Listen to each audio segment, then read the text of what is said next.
Hi friends, please subscribe to Amravati Media and press the bell icon for more latest updates. వైసీపీకి మరో బ్రహ్మాస్త్రం అందిస్తున్న చంద్రబాబు. అపరిమితమైన అధికారాన్ని దక్కించుకున్న కూటమి చక్కటి పాలన అందించాల్సింది. అయితే ప్రజల ఆకాంక్షలకు విరుద్ధంగా ముఖ్యమంత్రి చంద్రబాబు నాయుడు నేతృత్వంలో పాలన సాగుతోంది.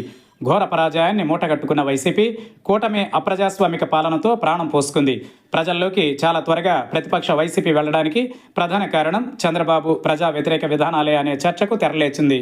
ఈ నేపథ్యంలో మరోసారి వైసీపీకి కూటమి ప్రభుత్వం అస్త్రాలిస్తోంది.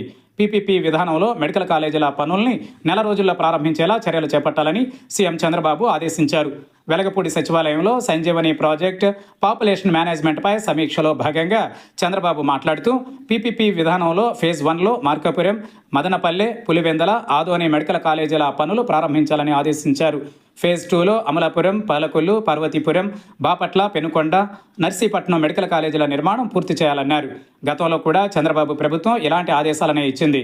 అయితే మాజీ ముఖ్యమంత్రి వైఎస్ జగన్మోహన్ రెడ్డి హెచ్చరికతో ఏ ఒక్క సంస్థ పీపీపీ విధానంలో టెండర్ వేయడానికి ముందుకు రాలేదు. తాము అధికారంలోకి వస్తే పీపీపీ విధానాన్ని రద్దు చేసి ప్రభుత్వ స్వాధీనం చేస్తామని ఆయన తేల్చి చెప్పారు. దీంతో పీపీపీ విధానంలో ప్రభుత్వ మెడికల్ కాలేజీల అభివృద్ధి అటకెక్కిందని రాష్ట్ర ప్రజానీకం భావించింది. వైఎస్ జగన్మోహన్ రెడ్డి హయాంలో మొత్తం 17 మెడికల్ కాలేజీలు మంజూరయ్యాయి. వాటిలో 5 మెడికల్ కాలేజీల నిర్మాణాలు పూర్తయి అడ్మిషన్లు కూడా జరిగాయి. మరో 2 మెడికల్ కాలేజీలు కూడా దాదాపు పూర్తయ్యాయి. మరికొన్ని 70% పనులు పూర్తి చేసుకున్నాయి. చిన్న చిన్న మొత్తాల్ని ఖర్చు చేస్తే ప్రభుత్వం ఆధ్వర్యంలోనే మెడికల్ కాలేజీలు విజయవంతంగా నడపొచ్చు. కూటమి అధికారంలోకి రావడంతో ప్రభుత్వ మెడికల్ కాలేజీలు మూలన పడ్డాయి. వాటిని ప్రైవేటు వ్యక్తుల చేతుల్లో పెట్టి భారీగా ప్రయోజనం పొందాలని పాలకులు ప్రైవేటు జపం చేస్తున్నారని వైసీపీ నేతలు ఆరోపిస్తున్నారు. మెడికల్ కాలేజీల ప్రైవేటీకరణను వ్యతిరేకిస్తూ వైసీపీ నేతృత్వంలో పెద్ద ఎత్తున రాష్ట్ర వ్యాప్తంగా పోరాటాలు చేశారు. వీటికి ప్రజల నుంచి కూడా పెద్ద ఎత్తున మద్దతు లభించింది. అయినప్పటికీ కూటమి ప్రభుత్వం ఏమాత్రం వెనుకంజ వేయలేదని తాజాగా చంద్రబాబు ఆదేశాలతో స్పష్టమైంది. 10 మెడికల్ కాలేజీలను 2 దశల్లో పీపీపీ విధానంలో పూర్తి చేయాల్సిందే అని సీఎం చంద్రబాబు ఆదేశించారు.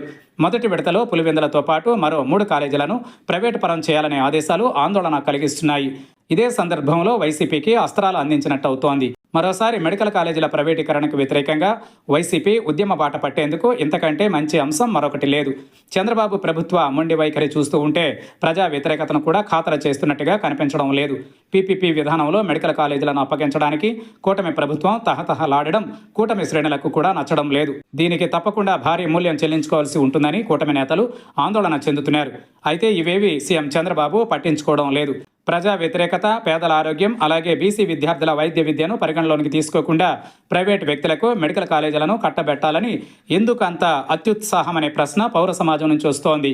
నెల రోజులలో పీపీపీ విధానంలో 3 మెడికల్ కాలేజీలను ప్రారంభించాలనే సీఎం ఆదేశాలు ఈసారైనా అమలుకు నోచుకుంటాయా లేక మరింత ప్రజా వ్యతిరేకతకు దారితీస్తుందా అనేది చూడాలి.